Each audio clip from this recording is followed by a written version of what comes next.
Have you ever noticed the moment you open your heart to someone, not everyone protects it. Some use it, some misuse it, and some completely ignore it.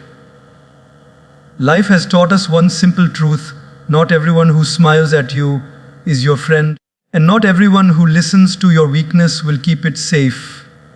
So today, let us reflect on a very important principle of life. Never share your weaknesses with people. Because in the wrong hands, your weakness becomes their weapon, and in the right hands, it becomes your strength. The art of living wisely is knowing the difference. Let me ask you a simple question. When you buy a new phone, do you just hand it over to anybody? You guard it, you protect it, you keep a password on it. Why? Because inside your phone are your private photos, your important contacts, your bank details. You don't just hand that over to every person you meet at a tea stall. Then why do we hand over the password of our heart to just anybody we meet? Why do we share our deepest secrets, our weaknesses, our struggles with people who haven't even earned the right to know us deeply? You see, not everyone deserves access. Access is a privilege. Just like we don't give the keys of our home to every passerby, we shouldn't give the keys of our emotions to every listener. Some people are only curious, not caring. Some people only want information, not connection. And some people, sadly, are waiting to use what you share as a weapon against you when the time comes. Think about this. If you plant a seed in a fertile soil, it will grow into a tree. But if you throw the same seed on a rocky surface, it will get crushed. In the same way, when you share your weakness with the right person, a mentor, a guide, a true friend, it becomes a seed for growth. But when you share it with the wrong person, it gets crushed, mocked, and sometimes even broadcasted to the whole world.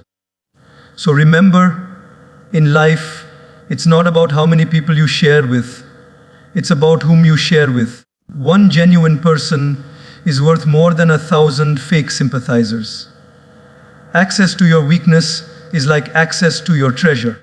Guard it, protect it, and above all, give it only to those who value it. Have you ever noticed when you share your weakness with the wrong person, suddenly your weakness is not in your hands anymore.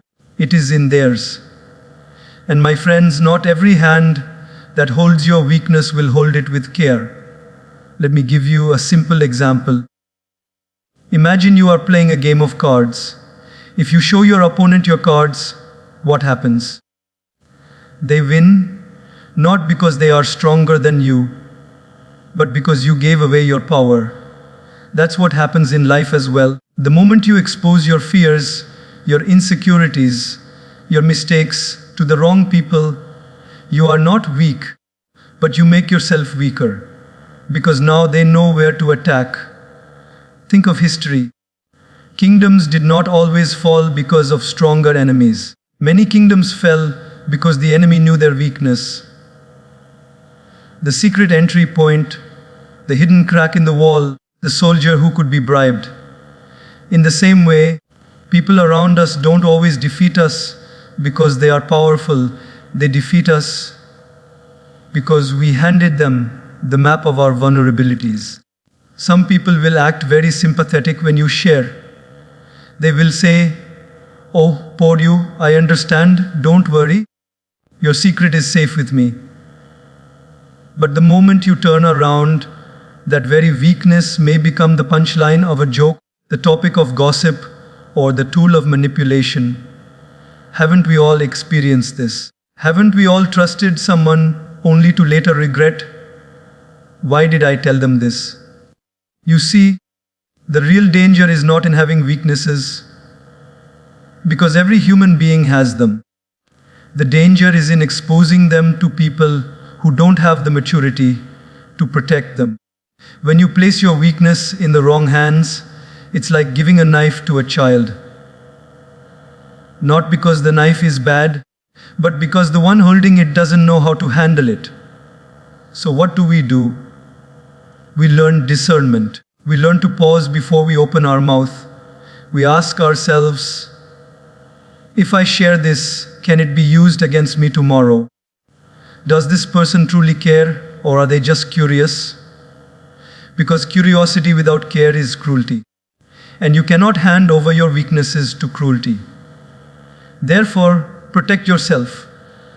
Don't feel guilty about keeping things within. Silence sometimes is not weakness, it's wisdom, and sharing sometimes is not openness, it's foolishness. Be wise enough to know the difference, because the wrong listener can turn your confession into your destruction. Ladies and gentlemen, let me ask you something. Would you ever hand over your ATM card and PN to a stranger on the street? Of course not. You'd laugh at the idea. Why? Because you worked hard for that money, you value it, and you know not everyone is trustworthy enough to hold it responsibly. Then why do we hand over something even more valuable, our trust, our emotions, our personal struggles, so freely without testing who is worthy of it? Trust, my friends, is not free. It is precious. It must be earned. But many of us, we are so eager for connection, so hungry for someone to listen, that we pour out our hearts to the very first person who smiles at us. And later, we wonder why our secrets are scattered across the market like broken glass pieces. The problem is not that people betrayed us. The problem is we trusted too quickly. Trust is like a plant. You don't grow it in a day. You water it, you nurture it, you watch it grow, and then slowly you sit under its shade. The same with people. Before you pour your heart out, watch how they act in small things. Do they keep smaller secrets? Do they speak ill of others behind their back? Do they protect your dignity even when no one is watching? If they fail in small tests, don't expect them to pass the bigger ones. There's a saying, don't trust words, trust actions. Don't trust promises, trust consistency. People can say anything, but consistency proves character. Just because someone says, you can trust me, doesn't mean you should. After all, even thieves wear masks, even liars can sound convincing. Think of your life as a palace. Not everyone deserves entry into every room. Some people can only stay in the courtyard, some may be in the guest room, and very, very few deserve entry into the inner chambers of your heart. But what happens to many of us? The moment someone knocks on the door, we open up every single room and say, come in, explore, take whatever you like. And then later, we cry when something precious is stolen. We must learn to build boundaries. Boundaries don't mean we hate people. Boundaries mean we value ourselves. Trusting selectively is not being rude. It is being wise. A wise person once said, trust is like glass. Once broken, even if repaired, it will never look the same. So why give it so cheaply? My friends, listen carefully. People must earn the right to hear your story. They must prove with loyalty, with integrity, with silence, and with compassion that they can be trusted. Until then, guard your heart. Because trust is not about how much you like someone, and trust is about how much they've proven they deserve to be liked at the deepest level of your soul. Tell me honestly, how many of you here have ever felt restless because too many people knew too much about your life? You post one thing, you share one weakness, and suddenly, the whole world has an opinion on your business. Isn't it true? And the sad part is, half the opinions are not even to support you, but to judge you, to question you, to criticize you. My friends, never forget this: the less people know about your private life, the more peace you will have in your personal life. Privacy is not secrecy. Privacy is dignity. Secrecy is when you hide because you are ashamed. Privacy is when you protect because you are wise. We don't lock our doors at night because we are criminals hiding something. We lock them because we value safety, we value peace. In the same way, keeping certain struggles, certain emotions, and certain weaknesses within yourself doesn't mean you're being fake. It means you're safeguarding your inner peace. Let me share a story. Once a man planted a young sapling in his garden. Every day, he would water it and nurture it quietly. But the moment he told his neighbors about the plant, suddenly everyone had advice. "You're watering too much," said one. "You're watering too little," said another. "That's the wrong soil. That's the wrong spot." Within weeks, the poor man was so confused by all the noise, he stopped trusting his own instincts. And the plant suffered. Isn't that what happens with us? The moment we share our weaknesses with everyone, we invite an army of critics into our life. Their voices drown out our inner voice, and peace disappears. Privacy is power. When you hold certain things close to your chest, you are not burdening yourself. You are protecting your energy from being wasted on people's judgments. In fact, in spirituality, silence is often considered more powerful than speech. Because when you are silent, nobody can twist your words, nobody can misinterpret your feelings, nobody can misuse your struggles. Silence creates space for peace. And let's be real, not everyone who listens to you actually listens with care. Some listen to compare, some listen to judge, and some listen just to spread it further. If peace is what you seek, privacy is the price you must pay. You don't need the whole world to know your every battle. You just need one or two trusted souls. Or even just yourself and God, because when God knows, peace flows. So remember this, the more you expose, the more restless you become. The more you protect, the more peaceful you remain. Privacy is not weakness. Privacy is wisdom. And privacy, my friends, is the shield that guards your peace of mind. My friends, let me ask you a question. Have you ever regretted speaking something in anger?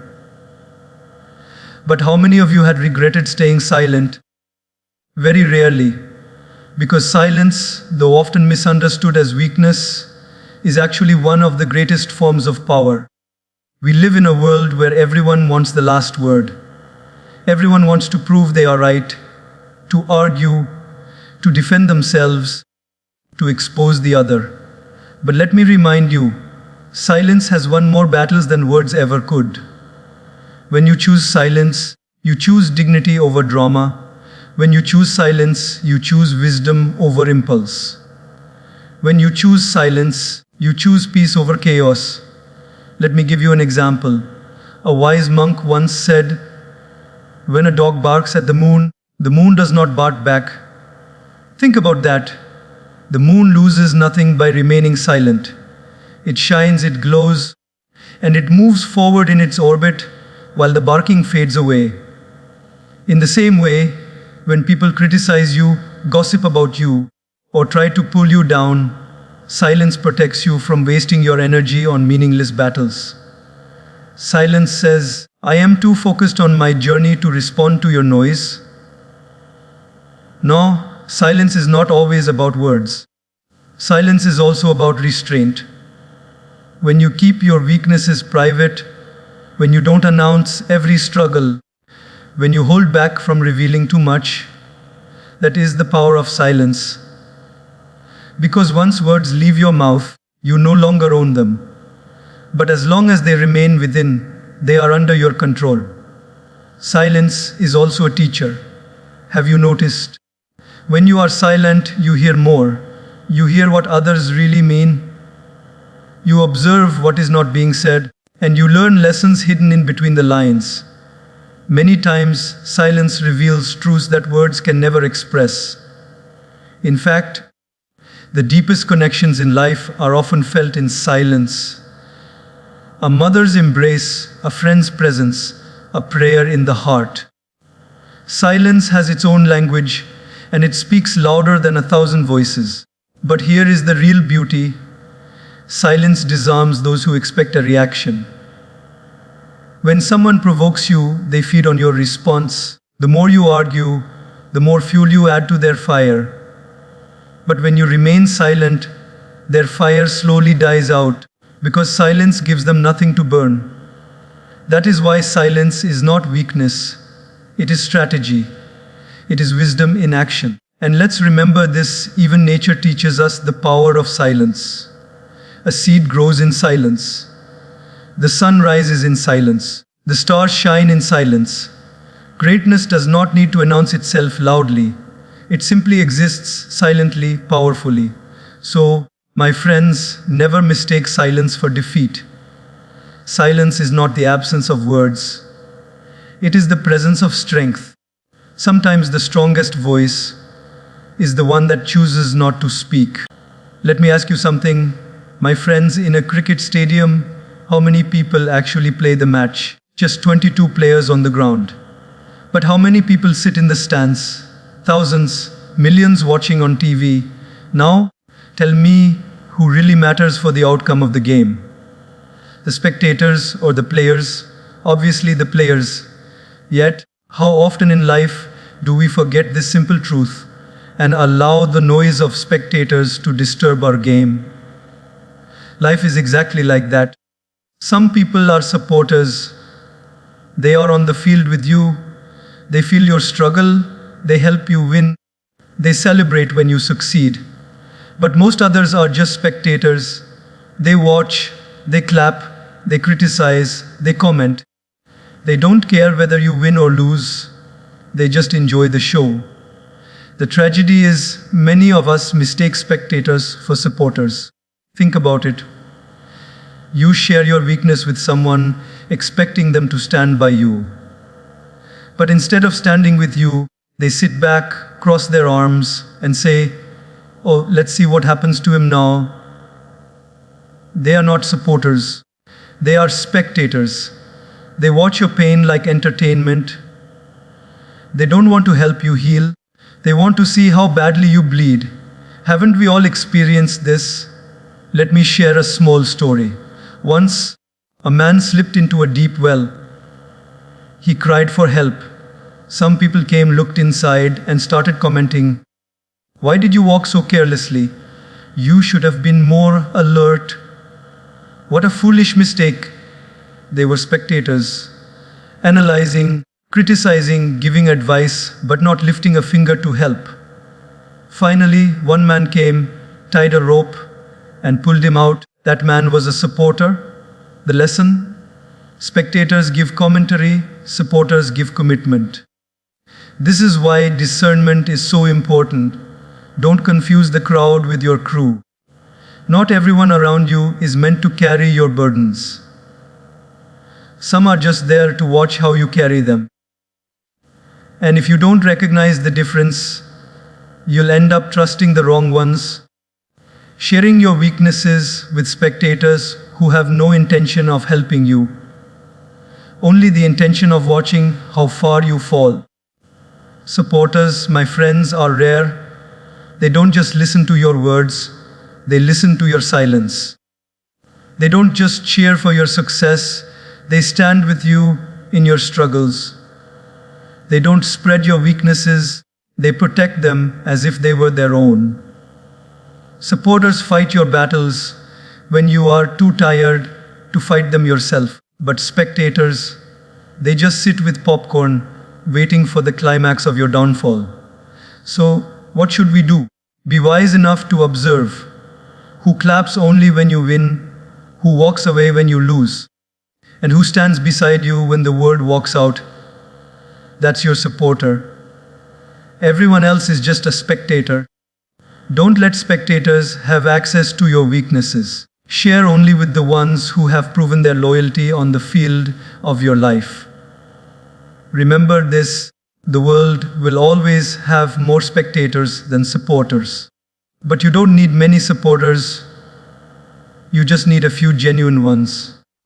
Even one true supporter in your life is worth more than 1,000 spectators in the stands. Because when the match of life gets tough, it's not the crowd that wins it for you, it's the players on the ground. My friends, let me ask you, when you were a child learning to walk, who took the step for you? Did your parents move your legs? No, they supported you, they encouraged you, but you had to take the steps yourself. You fell, you cried, you stumbled, but with every fall, you learned balance. With every attempt, you built confidence. That is the power of self-reliance. The truth is, every time we face our weaknesses alone, we add a brick to the foundation of our inner strength. Depending too much on people weakens us, but depending on ourselves strengthens us. Imagine a bird sitting on a branch. Do you think the bird feels safe because of the branch? No, the bird feels safe because of its wings. Even if the branch breaks, it trusts its own wings.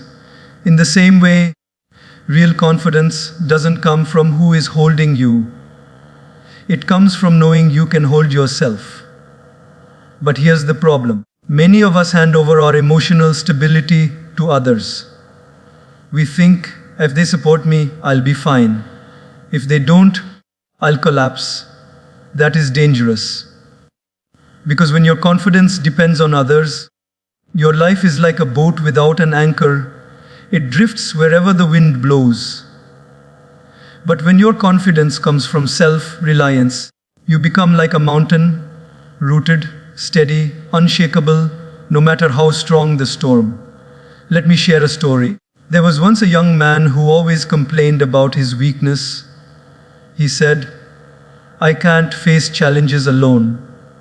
One day, his mentor gave him a simple task.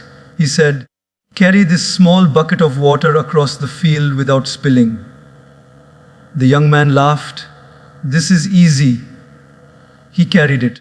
Next day, the mentor gave him a larger bucket. It was heavier. He struggled but managed.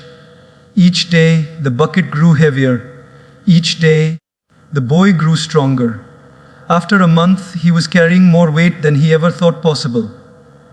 The mentor smiled and said, "See, I never carried the bucket for you. You carried it yourself. And because you carried it, you discovered your strength." My friends, life is like that. Unless you lift your own burdens, you'll never realize how strong you truly are. Self-reliance doesn't mean you never need anyone. Of course, we all need guidance, love, and support. But it means you don't collapse when others aren't there. It means you can handle your weaknesses without announcing them to the world.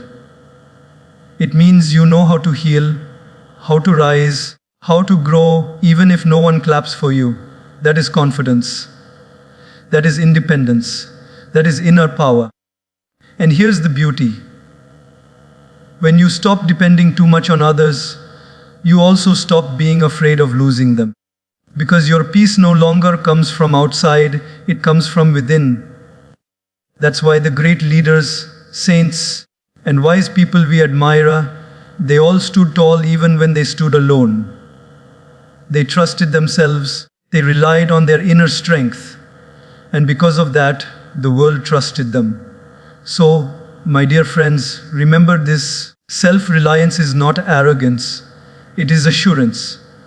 Assurance that no matter who comes or goes, you will still stand.